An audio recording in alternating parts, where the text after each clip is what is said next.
Hi, my name is Coriana Stewart. I am in the EL 416 class, which is the Integrating Literacy Strategies across the secondary content areas. And the project that we're talking about today is going to be the Readability slash Text Complexity project. And if you see me looking down, I'm just looking at my notes because sometimes I'm kind of forgetful. So I write down things. And so if you see me glance up and down, that's what I'm looking at. So first off, I want to talk about what I think of the textbook, which I 10 out of 10 recommend this textbook because I love it. There are some benefits of this textbook would be the primary source quotes they have, which in this book they have a whole bunch because it's history. You're supposed to have primary sources. But in this, it talks about where you can find them in each chapter. Which I think is great because when I personally was in 8th grade, I didn't care what the primary resources were. And I really wasn't taught what a primary resource was in 8th grade. So I think when they're trying to put it into, when they're trying to get the primary resources being taught at an earlier age, they're going to remember them a lot more for years down the road, which I personally love. There are a couple other benefits that I think. So this textbook is very well organized. In the chapter summary things in the very beginning of the book, it's very well thought out. It has all the page numbers. It's not crowded. And actually in the chapters, it's not crowded either. And I think that's great. Another thing would be that the visuals in this, the visuals and the graphics in this book are great. I would try and use these in my own classroom when I get there, someday. And I also think that the chapters are actually very easy to understand. They're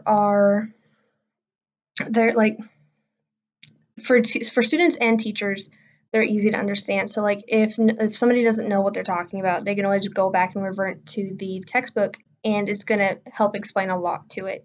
It's very well written, so anybody can actually learn what they're trying to say in this book.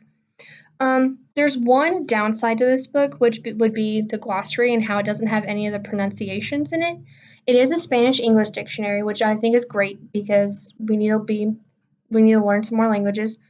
But I really wish that they would have the pronunciation in the back of the book, just because I don't want to flip through back to the word that I found to go back to something that I was doing before. It's just not practical, in my opinion, but that's just one of the one downside that I found in this textbook. But I 10 out of 10 recommend this book. I love it. I really wish my 8th grade teacher used it. Anyway, on to the next point that I'm going to be talking about. I think this textbook should be used in this class, in every classroom, because it has the primary resources that all of the history teachers are looking for, and the students can go and revert back to the chapters that they're talking about or the reading to find out more information, because it's very, what I said earlier, it's very well written, and it's very easy to understand. So if the students don't understand what you're talking about, they can always go to the chapter and try and see if they can figure it out for themselves, which I'm all about independence, 2019, we're supposed to. And then, to my next point about adaptations for diversity, there are some, at the very end of the chapters, we have visual summaries, which look like this. I did print out some of the textbook. So these are the visual summaries, in the end of the textbook. And then they also have some standardized test practicing questions that you could use as a teacher. I think with these things in particular, you can use them to your own advantage. So you can use them for different activities in your own classroom. So you can have have a little game show, and you can ask the questions off of the standardized test, or you can go and you can these could be your little outliner, something like that to help them with. And it's just visually appealing. It's very for me, it's very interesting, and I would love to look at this all day. But I've got some other stuff to do. Unfortunately, I would love to look at this textbook, but so going back to the actual project and the research in it. So we were supposed to do write doing 100 words. We're supposed to analyze like 100 words in the chapter, and like do the syllables and like how many words are in each of them, like how many sentences, not words, excuse me, are in each. But for my chapter that I used chapter 1, and it has 3 little sections in it.